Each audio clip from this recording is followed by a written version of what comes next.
All right, part 2 of my dried tangerine peels. And I know a lot of people have been asking, where's part 2? Well, here it is. All right, so just to let you know, this is what it looks like in its dried state. It's been drying for about a month since I posted. And I know they're pretty fully dried because they feel really super hard and not malleable at all, right? And so that's really what we're trying to get to as a state for preparation for aging. And so the next part is really the longer, more patient part of making dried tangerine peels.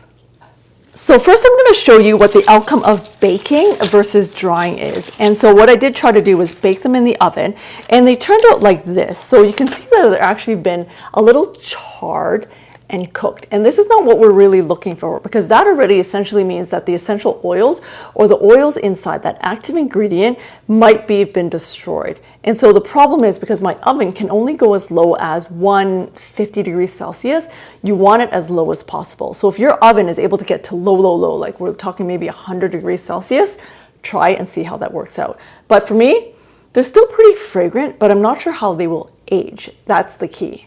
So what you'll need for aging typically is something that's a glass container or a ceramic one. And this is how they're usually stored in China and traditionally. And so what you want to be able to do is to actually just stack them so that there's enough air circulation still going through in between your dry tangerine peels. And so something like this is actually what you're looking for in terms of the starting state for the aging. And just layer them, right? Layer them, stack them so that they're actually compact, but not squish or breaking them. If you missed part 1, that's really on selecting the type of breed, especially if you're not in China and don't have access to the original tangerine, but clementines or mandarins also do work. Go back to watch part 1 about selection, preparation, and drying. And so what you really want to do is just simply stack them gently on top of each other in your glass or ceramic container. And part of the tradition is really taking them out yearly and allowing them to air dry again, just to create that little bit of circulation, dry them off a little bit more, admire them, and then put them back. And you do this every year. My mom does it, other people's mom does it. That's just how the tradition goes. You also want to be inspecting each of them to make sure they're not molding or deteriorating and can continue to age appropriately. What we're trying to get to as a product is really this as an aged product. So this is a dried version.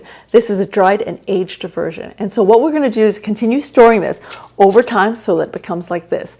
How long? Well, typically the best times for aged Chen pea or aged tangerine peels is 3 years. So you're looking for about 3 to 5 years as an optimum window to use as a product in soups or teas. This is when it becomes a very deep, pungent, fragrant smell and has all the properties of supporting digestion, reducing bloating and gas, moving stuck qi, transforming phlegm and dampness, cutting that greasiness in soups, and preventing heaviness after meals. It's also really great for morning sickness and warming the body. And so we know the older the Chen pea is, the more expensive it is. However, there does get to a point where, is there a point of diminishing returns? The best windows for soups and teas is 3 to 5 years. Anything above 5 years is really more for that flavor. It doesn't gain any more efficacy in terms of its strength after 5 years. I say that's about the point where you can say, do I want to pay a little bit more? Or is it for that flavor and that agedness that I'm paying for? Happy Chen pea aging, and I'll see you next time.